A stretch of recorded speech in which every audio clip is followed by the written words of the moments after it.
자, 마지막 시간이죠. 정리를 좀 해보겠습니다. 물론 공시지가 이제 마지막 공시지가에 대한 문제, 우리가 계산 문제도 풀 건데요.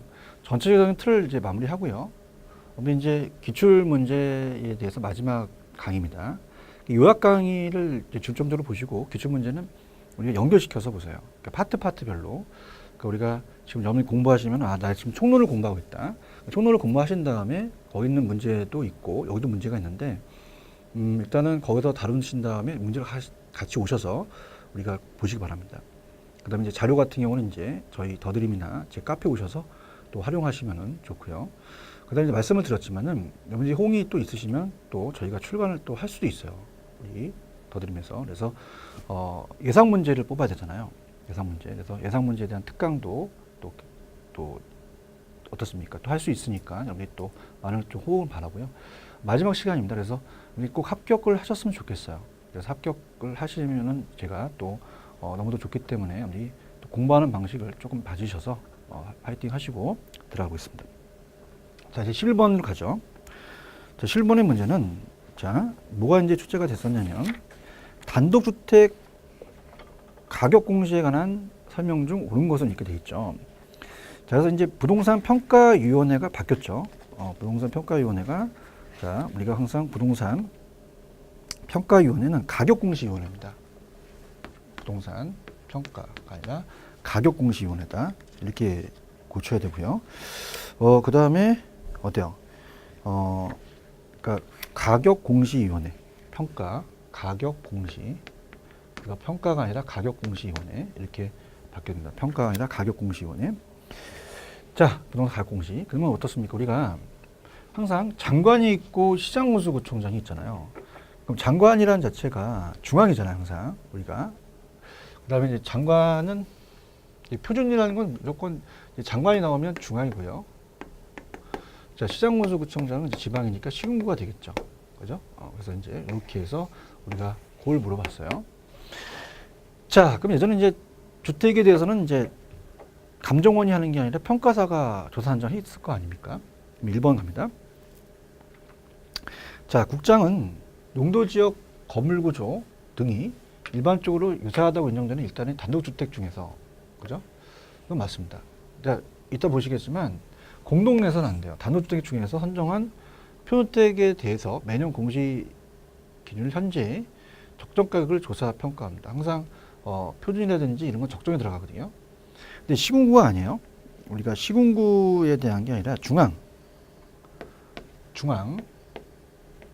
부동산 가격공시위원회 심의를 거쳐서 공시해야 된다. 이렇게 들었죠. 자, 그 다음에 2번. 자, 표준지 주택 공시사항은 우리가 지세라는 게 안 들어가죠. 땅이 아니니까. 내용 요소도 없습니다. 대통령이 정하는 상황에서는 이제 지목, 지리적 위치, 도로 교통사항은 들어가거든요.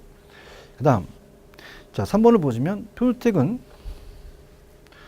자, 선정된 주택에 대해서는 당해 표준주택 가격을 개별주택으로 본다. 자, 이거는 이제 두 가지를 제가 갖고 얘기해 볼게요. 그럼 교재를 보시게 되면 362로 가시면 표준주택만이 아니라 표준공시가도 마찬가지예요. 가시면은 개별공시가를 공시하지 아니하는 토지. 자, 표준지로 선정이 됐다면요. 어떻습니까? 그 토지 자체가 개별공시가로 봐요. 그다음에 별도로 공시할 필요가 없습니다. 그 다음에 이제 이 농지 전용 부담금, 개발부담금 등이 부과 대상이 아니라면 개발은 세금이잖아요. 국세지방세가 아니면 국공유지 같은 경우도 공공용지니까 할 필요가 없죠. 자, 주택도 마찬가지입니다. 주택도 우리가 내용을 보게 되면 어디에다가 제가 해놨냐면요. 뒤에 가시면은 자, 365입니다. 자, 4번 365 5번이죠. 우리가 표주택도 선정된 단독주택 그 밖에 대통령이 정한 단독주택에 대해서는 개별주택 가격을 결정공시하지 않을 수 있다.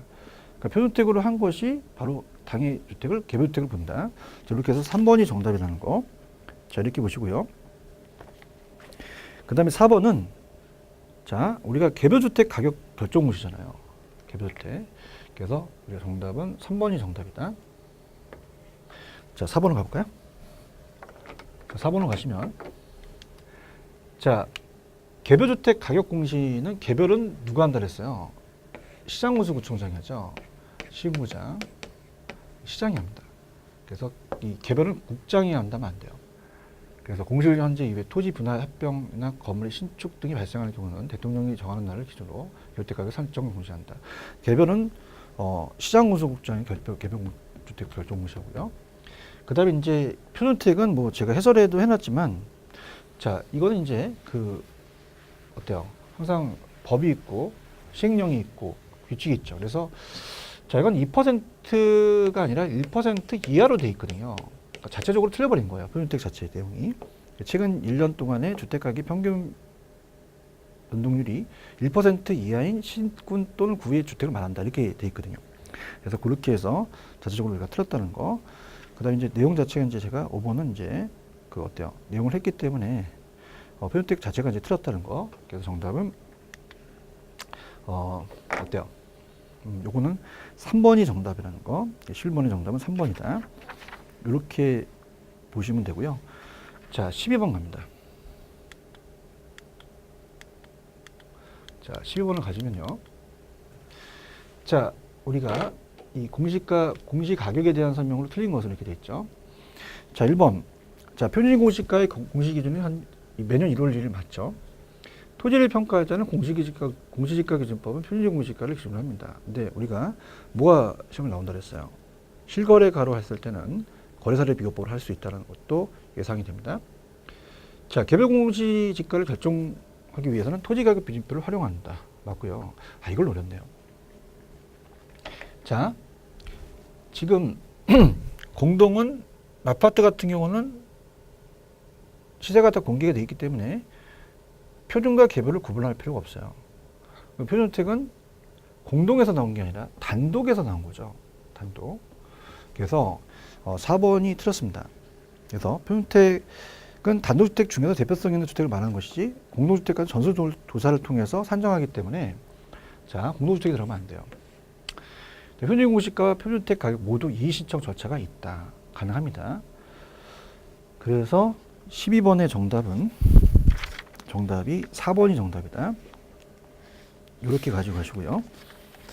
자, 13번이 작년 문제인데 조금 어렵게 나왔죠. 그죠? 그래서 우리가 좀 난해했습니다. 그래서 13번이 제일 어렵다라는 것은 이제 작년에 법이 바뀌기 전에 이제 떴는데요. 이 다음 주 옳은 것을 이제 고르라고 했어요. 그럼 1번서부터가 이제 우리가 틀렸는데, 자, 개별 공시가에 대해서 대할 이의가 있는 자는 개별 공시가 결정 공실로부터 아까 나왔던 걸 또 냈잖아요. 그죠? 기준으로 뺏긴 거죠. 자, 60일이 아니라 30일로 하셔야죠. 30일. 좀 30일 여기 있죠. 30일이네. 그 다음에 국장은 표준지 가격 산정할 때는 그 타당성에 대해서 행정자치부 장관을 검증을 받는 건 거의 없어요. 그죠? 이건 틀린 지문입니다. 그죠? 그 다음 3번에 자, 일단의 공동주택 중에 선정된 표준주택에 대해서 자 합니다. 또 나왔네요. 공동주택 중에 선정된 표준주택에 대한 게 아니라 단독주택에 선정된 거죠. 단독. 그래서 아까 냈던 걸 또 냈습니다. 그러니까 우리가 2번이 조금 새로 들어온 문제지 1번하고 3번 문제는 똑같은 문제였잖아요. 아까. 그래서 그렇게 보시면 됩니다. 그래서 일단의 단독주택 중에서 선정한 표준주택에 대해서 매년 공시기준이 1월 1일 현재 적정가격을 매긴다. 그렇게 갔어야죠. 그래서 우리가 거기까지 이제 본다면 다 틀렸죠. 자, 그러면 자, 지금 정답은 4번도 틀렸는데요. 어때요?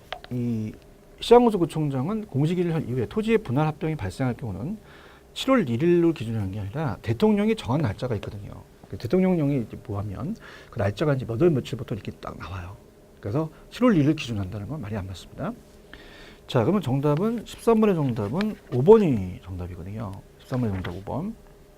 그래서 이 돈 법령에 따라 공시한 공동주택 가격은 주택시장의 가격 정보를 제공합니다. 자, 할게요. 자, 제가 아까 좀 전에 나왔었는데 표준은 가격 정보나 가세엄마는 상관이 없습니다. 그죠? 우리가 지금 공동과 개별은 기억 들어가서 얘가 기억 들어가잖아요. 상이. 근데 얘는 요거 들어가면 안 돼요. 그래서 여기에 자, 공동주택도 맞고요. 개별주택도 맞습니다. 근데 표준만 들어가면 안 된다는 거. 표준주택은 개별주택 가격 산정에만 기준되죠.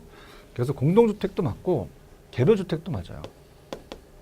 기억 찾아볼까요? 주택시장이 가격 정보를 제공하죠. 그래서 가격 정보를 제공한다. 그 다음에 국가지방자치 자체의 그 기관이 과세 업무와도 관련이 된다. 두 가지. 주택 가격을 산정하는 경우에 그 기준을 활용할 수 있다. 이렇게 합니다. 그래서 정답은 5번이 맞다. 이렇게 보시고요. 그 다음에 유일하게 이제 시험 문제가 계산 문제가 나왔어요. 14번이 이제 계산 문제인데, 자, 이건 이제 풀어드릴게요. 그래서 어차피 이제 우리 계산 문제니까 이거는 이제 이걸 한 다음에 하니까 좀 넘어가 볼게요. 공시지가부터 이제 여기 또 지우면 안 되니까. 공시지가 다 했네요. 다 했으니까 이제 감정평가에만 규칙만 제가 조금 살펴드리면 될 것 같으니까. 자, 이거는 이제 이걸 지우고 가겠습니다. 자, 지우면서 이제 우리가 갈게요.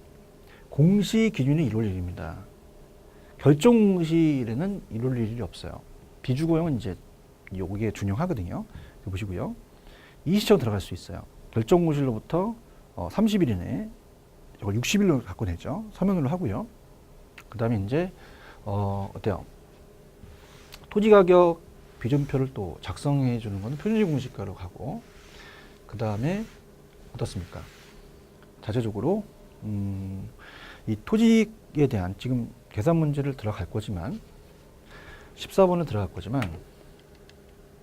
항상 감정평가에 관한 규칙에 나와 있는 공시지가 기준법에 의해서 토지를 감정평가할 때 일단은 우리가 아까도 말씀드렸지만은 실거래가 있으면 거래 사례로 갑니다. 공시지가 기준법으로 이제 가는데, 공시지가 기준법도 뭐 사실시계라는 아까 비교 표준시 선정부터 쭉 있었잖아요. 순서가 비슷한 사정 보정만 안 하겠죠. 그러면서 표준시 공시가를 갖고 따집니다. 그래서 표준시를 갖고 따진다는 거. 자, 그러면서 이제 항상 결정 공시 주체가 개별이 나오면 시장입니다. 그 외 거는 다 장관이 한다.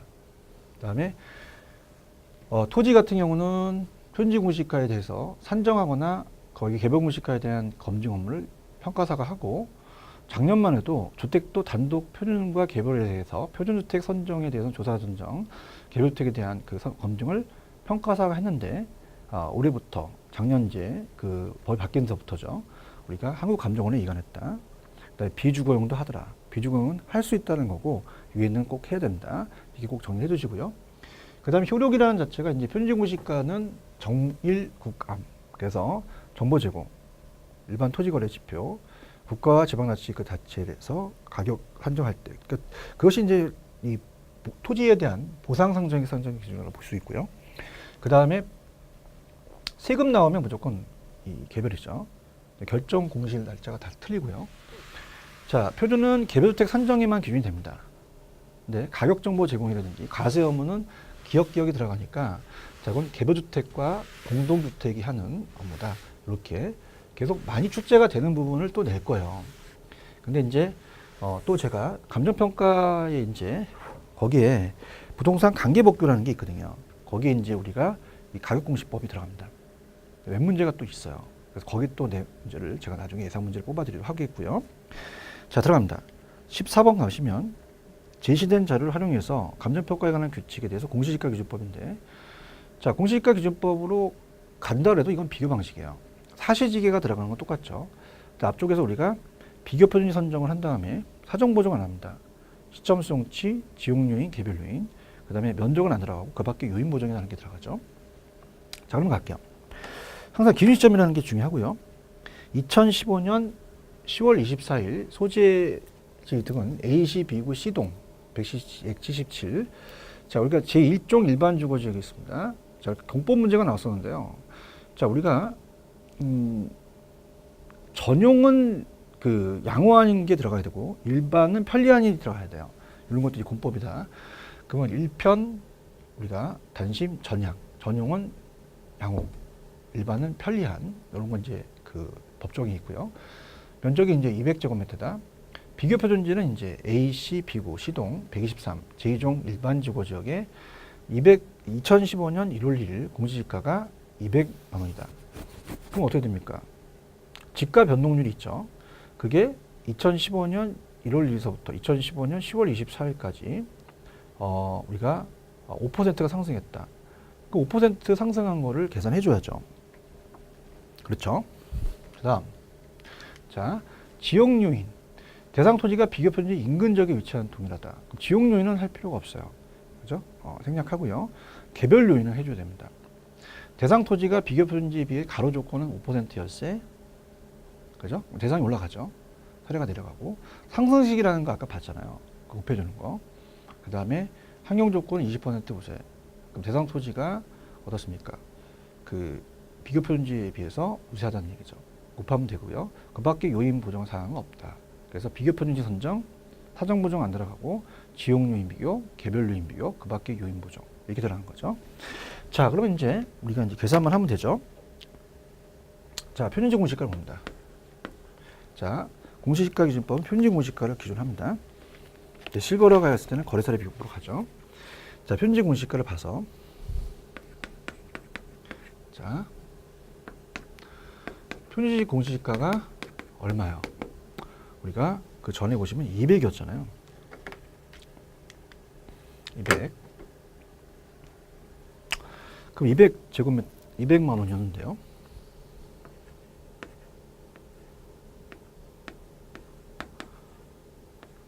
자, 제곱미터 단가가. 근데 시점에서 10%, 5%가 올라갔어요. 우리가 1 플러스 R, 그죠? 0.05죠. 5%. 0.05도 우리가 기간이 1년이니까. 자, 그러면 어떻게 됩니까? 1.05를 곱해야겠죠. 1.05를 곱하고. 지용 요인은 왜 1이냐면, 지용 요인은 아까 제가 요거 뒤에 보시면은 지용 요인은 비교 표준지가 인근 지역이잖아요. 그럼 인근 지역 내에서 토지는 대상 토지와 표준지가 인근 지역 내에 있기 때문에 지용 요인이 똑같습니다.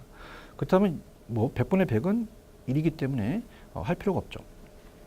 그 다음에 개별 요인을 해야겠죠. 자, 개별 요인은 어떻게 돼요? 대상 토지가 주어져 비교 표준지에 비해서 가로 조건이 5% 열세하다. 그럼 대상이 올라가잖아요. 가로 조건은 95가 올라가고 100이 내려오겠죠. 그럼 상승식이죠. 아까 곱하는 거 0.95가 되겠고 5% 열세다. 그 다음에 대상이 자, 사례보다 환경 조건에서는 우세해요. 그래서 우리가 환경 조건은 20이 우세하니까 120이 되겠죠. 100에다가 그럼 1.2가 되겠죠. 그래서 이렇게 해서 이제 우리가 계산하면 됩니다. 그럼 200에다가 계산기로 1.05와 0.95와 그다음에 1.1을 곱하면 돼요. 그러면은 토지의 평가 가격은 제곱미터당 239만 4천 원이 된다는 거죠. 자, 제곱미터입니다. 자, 여기 이제 토지가 공시지가 기준법으로 바뀌고 나서 처음에 나왔던 계산 문제입니다. 물론 이 전에도 계산 문제가 있었어요. 그것도 이제 표준지 공시가로 계산이 나왔었거든요. 그래서 이제 이거는 확실하게 이제 표준지 공시가로 가기 때문에 확실하게 이제 표준지 공시가를 구한 거죠. 그래서 이것도 우리가 또 변형해서 나올 수가 있습니다. 특히 이제 좀 전에는 인근 지역이기 때문에 지역 요인을 비교하지 않죠. 근데 지역 요인을 또 비교해서 나올 수가 있기 때문에 그건 보셔야 됩니다. 특히 이제 사정 보종이라는 건 안 들어가요. 그래서 법에 또 사정 보종이 없기 때문에 사정 보종이라는 걸 들어가면 안 된다는 거 좀 주의 있게 보시고요. 그래서 14번의 정답은 당연히 4번이 정답이다. 자, 이렇게 여러분들 체크하시면 됩니다. 그래서 4번이다. 그래서 239만 4천 원. 239만 4천 원. 4번이 정답이다. 자, 이렇게 보시고요. 이제 나머지 거는 다 규칙에 나와 있는 겁니다. 그래서 규칙을 여러분이 이제 찾으실 수 없잖아요. 그래서 제가 이제 좀 찾아드리면서 감정평가에 관한 규칙을 좀 봐달라는 거. 그래서 이거는 이제 제가 마지막으로 여러분들한테 해드릴 수 있는 거는 감정평가에 관한 규칙이 중요하다라는 걸 말씀을 드리면서 하나씩 하나씩 좀 찾아드릴게요. 그죠? 페이지를 제가 적어드리겠습니다. 여기다가 요약집 페이지죠. 그래서 꼭 찾아가셔서 공부를 하시기 바랍니다. 자, 15번 문제입니다. 자, 15번 문제는 어떻게 됐냐면 감정평가에 관한 규칙 지적 규정하고 있는 사항이 아닌 걸 이렇게 됐거든요. 그럼 시장가치에 대한 원칙이라는 것은 자, 우리가 몇 페이지 있냐면 자, 요약 388페이지입니다. 자, 그래서 시장가치 기준이라는 게 중요하죠. 그래서 시장가치 기준을 원칙을 하자. 그죠? 근데 이제 중요한 것은 그 외적인 것도 중요하겠죠. 그래서 일단 원칙인데 예외도 있단 말이에요. 그러면 2항에 가시면은 시장가치 외의 가치를 기준으로 결정할 수도 있다. 법령에 다른 규정이 있을 때 감정평가 의뢰인이 요청할 때 감정평가 목적이나 대상물건의 특성에 대해서 비추어 사회통념상에 필요하다고 인정될 때는 3번이 나왔었어요. 시장가치 외의 가치를 기준으로 평가할 수 있다고 나와 있습니다. 근데 해당 시장가치 외의 가치의 성격과 특징, 그 다음에 시장가치 외의 가치를 기준으로 하는 감정평가 합리성 및 적법성을 갖고 따져봐야 됐죠. 근데 이제 다만 이제 법령에 의한 규정은 이제 그러지 아니하다. 근데 시장가치 외의 가치를 기준으로 할 때는 합리성, 적법성이 결여됐다고 판단할 때는 의뢰인을 거부하거나 수임을 처리할 수도 있어요. 이게 현황 기준도 마찬가지입니다. 자, 현황 기준이 밑에 나와 있죠. 현황 기준도 기준 시점이 중요하고 대상 물건에 조건부로 하게 되면 조건이 날명될 수가 있거든요. 방지하기 위해서 현황으로 가죠. 그래서 대상 물건 이용사항 상태로 가니까 현황인데 불법적이나 일시적인 건 제외됩니다. 그러면서 어떻습니까? 공법상 제한을 받는 상태로 가고요. 아까 시장 가치랑 유사해요. 예외도 있어요. 그래서 그런 경우가 아닌 경우는 특수한 경우에는 이제 그 실제와 다르게 가정하거나 특수한 경우는 한정된 조건에서는 또 조건을 붙일 수도 있다. 법령에 다른 규정이 있는 경우나 의뢰인이 요청 또는 감정평가 목적이나 대상 물건의 특성에 비춰 사회통념상 필요하다고 인정되는데 합리성, 적법성, 실현 가능성을 또 검토해야 됩니다. 그렇지 않으면 안 되는데 법령에 따른 규정은 또 그렇지 않고요. 아까 똑같아요. 지문이. 그 평가 조건, 합리성, 적법성이 결여되거나 사실상 실현 불가능성이 있다면 의뢰를 거부하거나 수임을 처리할 수도 있다. 그 다음에 밑에 제7조 개별 물건입니다. 그래서 우리가 감정평가는 개별로 하는 게 원칙이에요. 다시 복습하면 둘 이상 나오면 일괄합니다. 그 다음에 하나라도 가치를 달리하면 구분평가하고요. 구분해서 가고 일체로 이용되는 부분의 일부분은 뭐예요? 부분평가죠. 이렇게 해서 가시면 되고요. 근데 감정평가에 대한 절차가 나왔었어요. 그래서 이건 이따가 제가 해드리도록 하고 그 다음에 이제 요 4번은 어디에 나와 있냐면 자, 이건 이제 다 페이지가 비슷하죠. 자, 이거는 이제 앞쪽으로 가시면 그 감정평가의 3방식이 있거든요. 그래서 390페이지입니다. 자, 390페이지로 가시면 감정평가에 대해서 우리가 3방식이 있어요. 그래서 원가 방식. 자, 다시 한번 원수거, 원가법, 수익환원법, 거래사례비법, 원수거. 아주 그냥 너무 티를 내시죠. 그 집안에 계신 분이. 그럼 원수거. 그 다음에 나가면 적밖에 없죠. 적분임, 적산법, 수익분석법 이런 것들이 이제 어떻습니까? 임대사례는 임료다. 그다음에 원가 방식, 비용성, 비교 방식, 시장성, 수입 방식, 수익성이죠. 이 세 가지 방식이 있는데 특히 이제 비교 방식에는 공시지가 기준법이 들어갑니다. 3방식, 6방법이 아니라 7방법으로 이제 가야 되거든요. 그래서 그렇게 여러분들 따져보시면 되고요. 그래서 이제 제가 해설에는 다 요거에 대한 걸 다 해놨어요. 근데 이제 어디에 있는지를 잘 모르시니까 그런데요. 여기에서 감정평가에 직접 규정하고 있지 않은 건 채용의 원칙은 규정은 안 돼 있습니다. 채용 원칙 가격제 원칙으로 채용 원칙을 전제로 한다는 자체가 있지만 규칙에는 규정이 돼 있진 않아요. 그래서 요걸 이제 우리 노린 거죠. 자, 그 다음에 이제 아까 우리가 16번 같은 경우는 바로 찾아낼 수 있죠. 그래서 16번 같은 건 이제 바로 우리가 보겠습니다. 15번의 정답은 5번이 정답이다. 자, 16번 들어갑니다.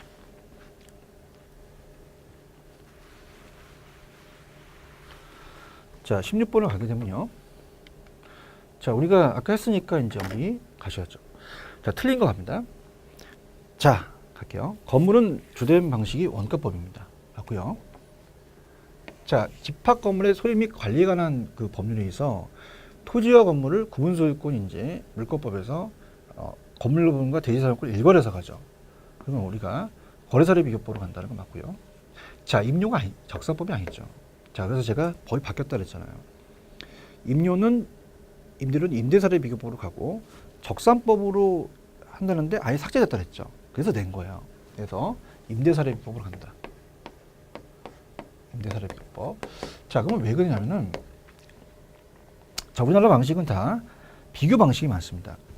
그러니까 선진국에서는 이제 보통 수입 방식으로 가는 게 수입 방식이 이 수입 방식에 대한 수익환원법이라는 자체가 어떻게 돼요? 장래 이익을 현재 가치로 환원한다는 게 부동산 가치의 본질이거든요. 그래서 보통 그걸로 들어가는데, 자, 일단 우리나라는 아직은 어떻습니까? 이 거래사례 비교법을 많이 쓴다는 것은 아직 평가가 그렇게 발전이 되진 않았어요. 그래서 비교 방식으로 많이 사용합니다. 특히 이제 임대료 같은 경우는 임대료를 평가하는 건 잘 없잖아요. 뭐 적산법으로 따진다는 원가 방식이라든지 수입 분석법으로 따진다는 거든지 이런 건 잘 안 맞는다는 거죠. 특히 수입 분석법 같은 거는 임대용 부동산이 아니라 삼성 같은 기업에서 기업용 부동산을 따지는데 기업용 부동산에 임대료를 매긴다는 건 안 맞기 때문에 그냥 임대사례 비교법으로 간다라는 자체가 원칙이다라는 거. 그렇게 체크하시면 돼요. 그래서 3번이 이제 정답이죠. 그래서 16번의 정답은 3번. 그래서 우리가 이 적산법이 아니라 임대사례 비교법으로 가고요.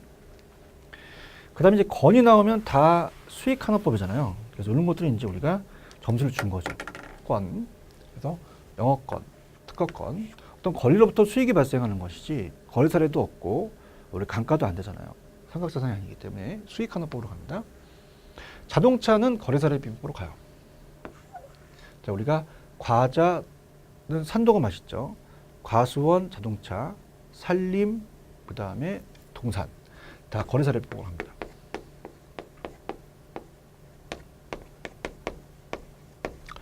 자, 그 다음에 선박과 항공기는 삼각자산이잖아요. 원가법으로 가죠. 그래서 각각 다르다는 얘기죠. 그래서 감정평가에 관한 규칙. 자, 우리가 절대 여러분들을 외면하지는 않습니다. 그래서 여기 부분은 지금 제가 했던 그 390페이지 그쪽 보시게 되면 감정평가에 관한 규칙이 6문제에서 작년 3문제 나왔다는 게 굉장하거든요. 솔직히 말씀을 드리면 여러분 제가 이번 13강서부터 여러분한테 드렸던 게 계산 방식이에요. 모든 분이 그럽니다. 어떻게 우리가 평가를 하느냐. 공인중개사를 공부하신 분들이. 그렇기 때문에 거기에 우리가 문제를 제가 기본적으로 다루라는 것만 다루시고 여기에 포커스를 맞춰서 가세요. 그래서 여기는요. 제 1조서부터 규칙 마지막 조까지 그렇다고 해서 뭐 여러분들이 그 하나씩 암기가 되는 게 아니라 제가 중요하다는 거 있잖아요. 그걸 특히 보시고 법이 바뀐 게 있잖아요. 그거 위주로 좀 가시고요. 그래서 우리가 딱 공부한다면 점수가 엄청 올라갈 겁니다. 그래서 이 감정평가 파트가 6에서 7, 8문제가량 출제가 되지만 계산 문제가 몇 문제가 나와요. 근데 계산 문제는 만약에 이게 주관적으로 된다면 여러분만 틀린 게 아니라 다 틀립니다. 근데 이런 데서 점수를 따셔야 되니까 꼭 가져가시고요. 특히 17번도 제가 작년에 예측을 했어요. 왜냐하면 자, 우리가 감정평가 시험 문제 나왔던 문제를 제가 같이 연결해서 마지막으로 이제 마무리를 할 건데요. 자, 이 문제를 왜 예측을 했었냐. 일단은 감정평가에 관한 규칙 제8조로 갑니다. 자, 근데 교과서 페이지 389거든요. 자, 지금 제가 여기에 더 해드릴 수 있는 거는 7조예요. 9조죠. 9조가 감정평가 시험 문제, 학교론 시험 문제 나왔었어요. 근데 기본적 사항의 확정이 나왔단 말이에요. 거기 우리가 평가사를 의뢰받을 때 의뢰인이 협의해야 되는 것에 공시지가는 안 들어갑니다. 그러면 이거는 똑같이 내지 않는다? 그러면 이 평가사들이 봤을 때, 아니 우리 이 출제원이 봤을 때 9조가 평가사에서 나왔어? 그래? 그럼 나는 8조를 내야겠다. 왜? 그 7번의 절차가 있고 딱 내기 좋거든요. 그래서 8조에 나와 있는 것은 감정평가업자는 다음 각 호의 순서에 따라서 감정평가를 하여야 한다. 합리적인 능률적인 감정평가에 위해서 필요한 순서를 조정할 수 있다. 자, 물론 뭐 조정할 수 있기 때문에 우리가 요거는 이제 감정평가 의뢰는 안 들어갑니다. 의뢰라는 자체는 여기 들어가지 않고요. 먼저 나오는 게 기본적 사항이에요. 자, 우리가 자체적으로 평가를 할 때 기본적 사항을 확정하겠죠. 확정을 해서 처리 계획을 또 수립합니다. 그죠? 그 다음에 이제 대상 물건을 확인한 다음에 자, 우리가 두 가지가 있어요. 중간에 자료를 수집하고 정리해서 자료 검토, 가치 형성, 유인 분석, 감정평가 방법 선정 및 적용, 그 다음에 결정 및 표시 이렇게 되는 거죠. 그럼 이 순서는 맞죠, 그죠? 그래서 이제 우리가 여러분이 다시 한번 중요하기 때문에 페이지로 가셔서 자, 웬만하면 이제 반복을 안 하는데요. 감정평가에 관한 규칙이기 때문에 반복을 합니다. 그래서 389페이지로 가시면 제 구조에 앞자만 따볼게요. 자, 기본적인 기타 동그라미 처, 그 다음에 대자, 그 다음에 감 이렇게 돼 있죠. 자, 그래서 기초를 다지자. 그래서 기초 다지자. 자가 두 개 있죠. 자자 감감. 다지자. 그래서 감감. 자, 이렇게 이제 보신다면, 자, 기라는 게 없잖아요. 그죠? 처 있죠. 다지자, 감감. 자, 이렇게 해서 이제 우리가 기초가 기본적 사항이 먼저 나왔어야 되죠. 그러면 이제 조금 야매로 제가 KTX 타고 기차를 탔습니다. 그래서 부산을 가서 특강을 하는데 대자로 누웠어요. 그래서 대자로 누워서 자죠. 그래서 눈을 깜빡깜빡합니다. 깜빡깜빡 이렇게 우리가 피곤하니까. 그럼 어떻게 됩니까? 기가 뭐예요? 기본적 사항 처리계. 자, 대자로 누웠다. 대상 물건 확인, 자료 수집에 대한 정리, 잠을 자죠. 잔다. 자료 검토 및 가치 형성률을 분석한다. 자, 감감. 자, 어때요? 감정평가 방법을 선정하는 게 중요하죠. 그래서 나중에 결정 및 표시를 한다. 이렇게 가시면 됩니다. 근데 어떻습니까?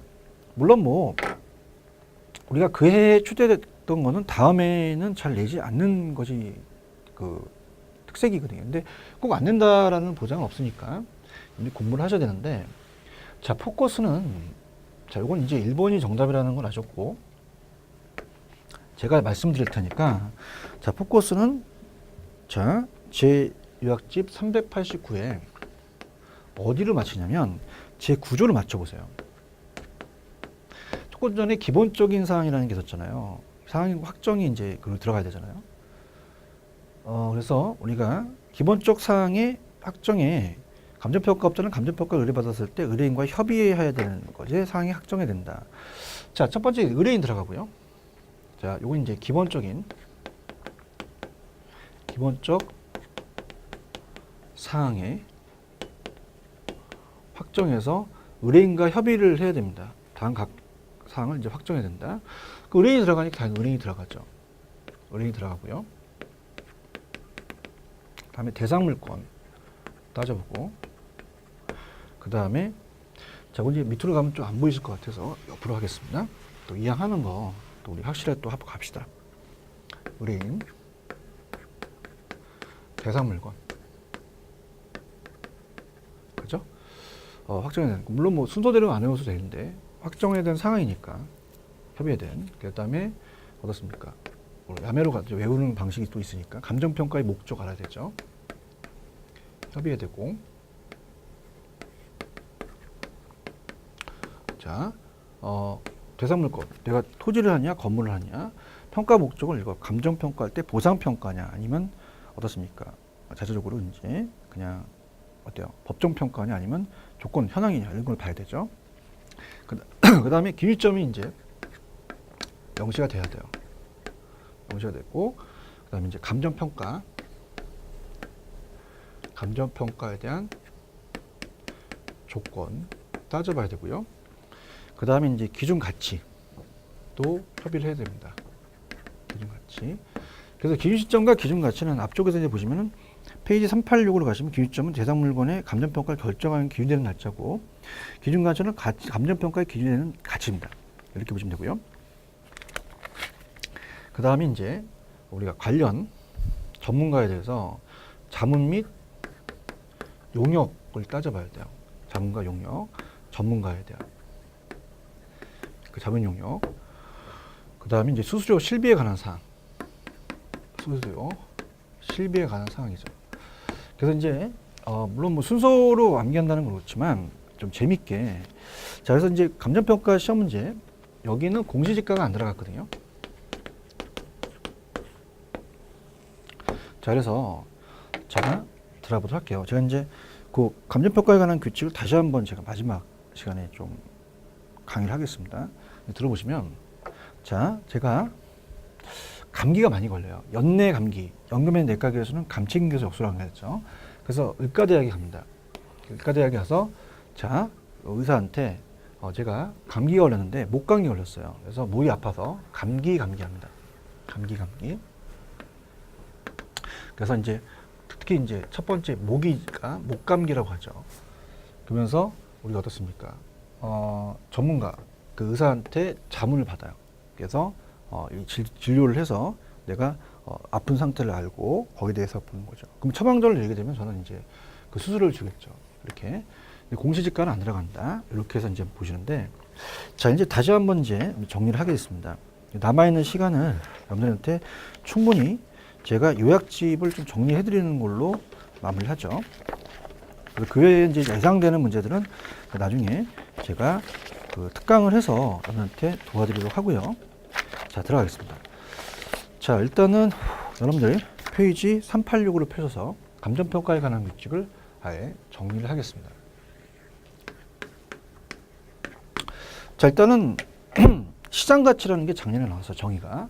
자, 그래서 일단은 한정된 시장이 아니라 통산적 시장이 나왔다는 거, 성립될 가능성이 가장 높다고 인정되는 거.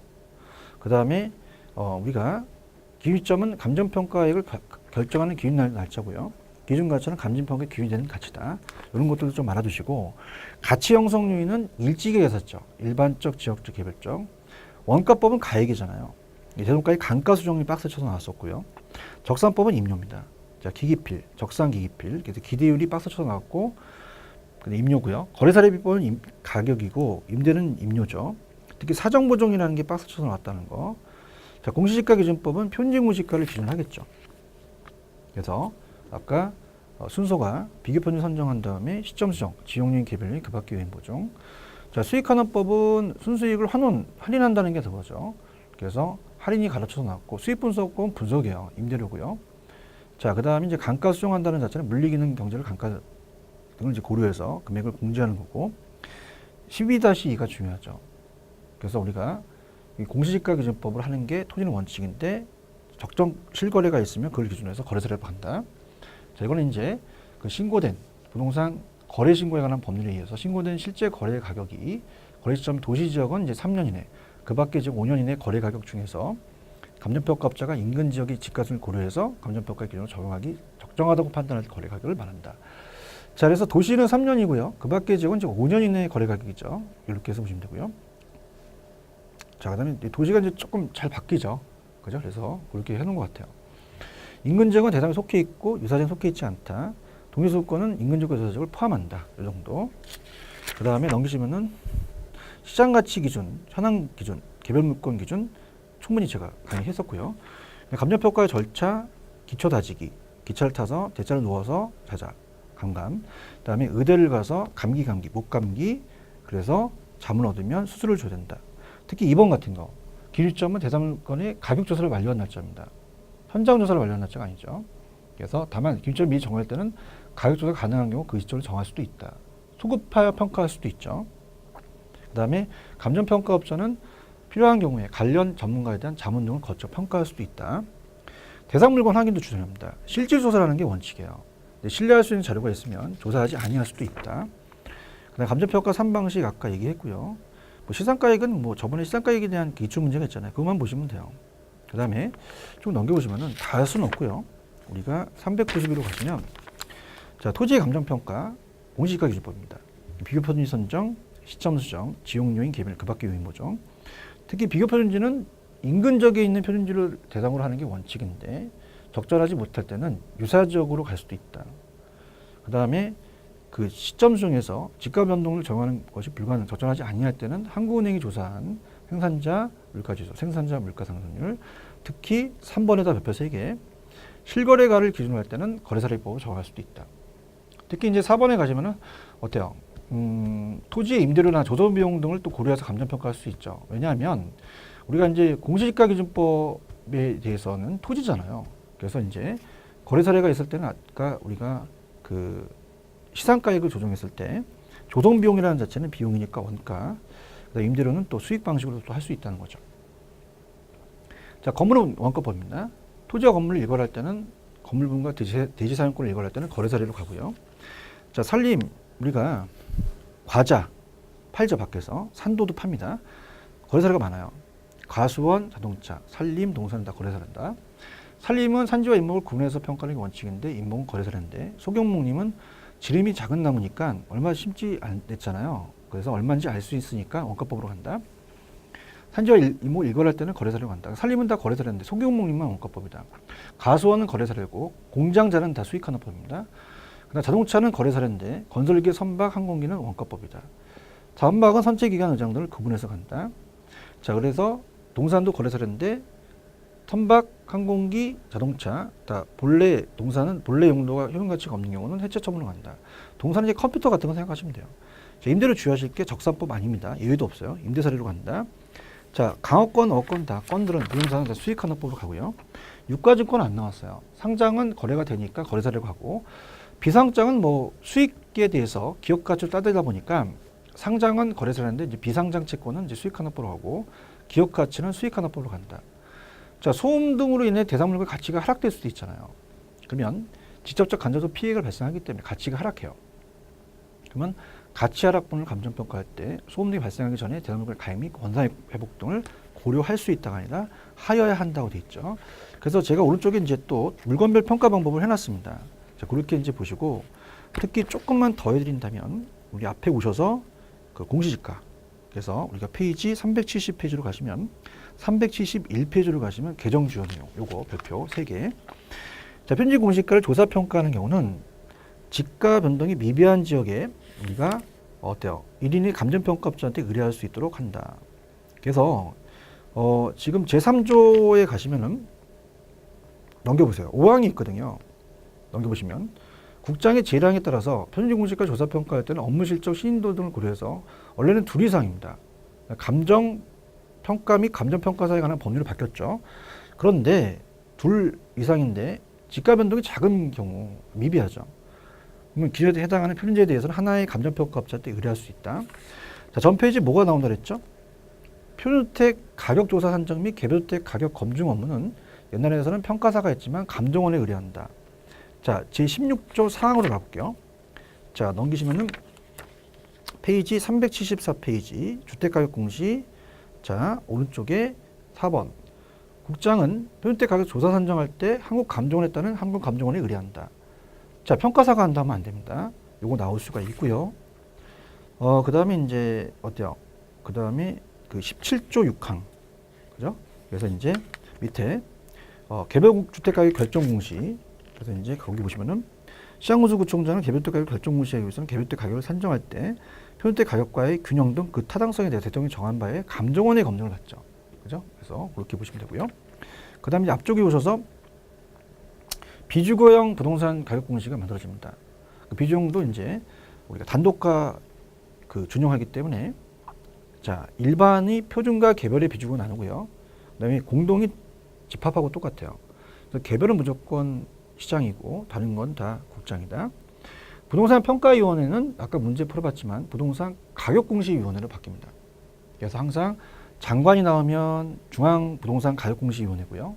이 심의를 거쳐야 되고요. 그 다음에 시장, 군수구청장이 나오면 시군구 가격공시위원회에 심의를 거쳐야 된다. 그렇게 보시면 됩니다. 특히 이제 밑에 목적의 정의에 같은 비주거형 부동산은 집합 건물이 있고요. 일반 부동산이 있다.